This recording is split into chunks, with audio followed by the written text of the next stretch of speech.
नमस्कार दोस्तों, ये बात सन 327 बीसीई का है। मेसोडोनियल एम्पायर का king Alexander the greats India के बॉर्डर पे आकर के खड़ा हो गया। उसने एशियन एम्पायर को पूरी तरीका से खत्म कर दिया था। यूरोप में मेसोडोनियल से लेकर के मिडिल ईस्ट तक क्रॉस करते हुए वो इंडिया तक आ पहुंचा था। वही दूसरी तरफ इंडिया में कोई स्ट्रॉन्ग एम्पायर नहीं था जो उसके एम्पायर को काउंटर कर सके। देखो, भारत उस समय कई छोटे बड़े डायनेस्टीज में बटा हुआ था, जिसमें नंदा डायनेस्टी सबसे बड़ी डायनेस्टीज थी और उसके वेस्ट साइड में तक्षशिला नाम की सिटी थी, जिसके गुरुकुल में चाणक्य नाम के एक ब्राह्मण टीचर पढ़ाया करते थे। आचार्य चाणक्य एक टीचर के साथ साथ एक फिलोसोफर थे, एक पॉलिटिकल एक्सपर्ट थे और एक इकोनॉमिक्स भी थे। एक टाइम चाणक्य अलेक्जेंडर के अटैक से अलर्ट करने के लिए डायनेस्टीज के किंग धनानंद से मिलने चले गए थे, लेकिन वहां के सिपाहियों ने उनको रोक दिया। जब उनको दोबारा मौका मिला तो धनानंद ने उनके खराब लुक्स की वजह से उनका इंसर्ट किया और अपने राजमहल से बाहर कर दिया। इस इंसर्ट की वजह से चाणक्य ने यह प्रतिज्ञा ली कि वह धनानंद के साम्राज्य को जड़ से खत्म कर देंगे। और उसी समय के बाद चाणक्य ने एक ऐसी व्यक्ति की खोज शुरू कर दी जो धनानंद के साम्राज्य को नष्ट कर सके और अपना एक नया साम्राज्य स्थापित कर सके। आगे आप इस वीडियो के माध्यम से आप देख सकते हैं।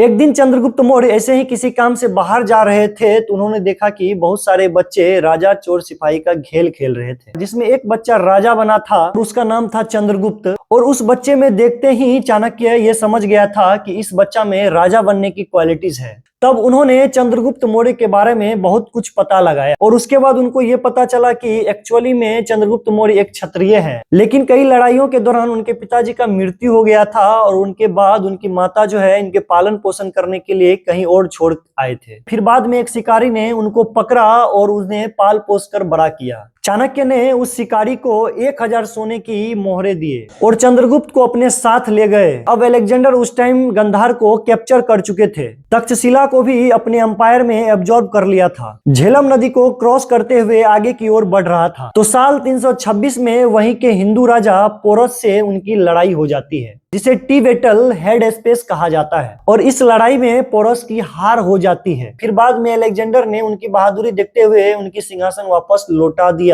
अब अलेक्जेंडर आगे बढ़ना चाहते थे, लेकिन उनके सोल्जर एयर बैटल के कारण थक चुके थे। अब वे आगे नहीं बल्कि वापस अपने घर जाना चाहते थे, जिस कारण अलेक्जेंडर को वापस मजबूरन लौटना पड़ा। इस दौरान 330 बीसी में अलेक्जेंडर की मौत हो गई। अब अलेक्जेंडर नाम का कोटा चाणक्य और चंद्रगुप्त के नाम से आगे से हट चुका था। अब नंदा डायनेस्टीज की किंग धनानंद की बारी थी। आचार्य चाणक्य ने पॉलिटिकल टैक्टिक्स और शार्प माइंड का यूज करते हुए एक आर्मी बनाई। आचार्य चाणक्य ने छोटे छोटे राजाओं को अपने साथ जोड़ा और नंदा डायनेस्टीज की कैपिटल पाटलिपुत्रा पर अटैक कर दिया। लेकिन धनानंद की बड़ी आर्मी की वजह से उनकी आर्मी वहां पर नहीं टिक पाई और उस युद्ध को वहीं पे छोड़कर जाना पड़ा और वो हार गए। चाणक्य को रियलाइज हुआ कि उन पर अटैक करके बहुत बड़ी गलती कर दी। अब उन्होंने दोबारा ये प्लान बनाया है। अब उन्होंने अपने आर्मी को और बड़ा किया है, अच्छा खासा अमाउंट को स्टोर किया है और एक बार फिर से बहुत बड़ा आर्मी बनाकर पाटलिपुत्रा पर अटैक किया है और इस बार वो जीत गए। धनानंद को मार दिया गया और इसी प्रकार नंदा डायनेस्टी पूरी तरीका से खत्म हो गई और चंद्रगुप्त मौर्य एक नया राजा बन के उभर गए। मौर्य एम्पायर की शुरुआत अब हो चुकी थी। वीडियो पसंद आया तो वीडियो को लाइक शेयर कमेंट जरूर कीजिएगा।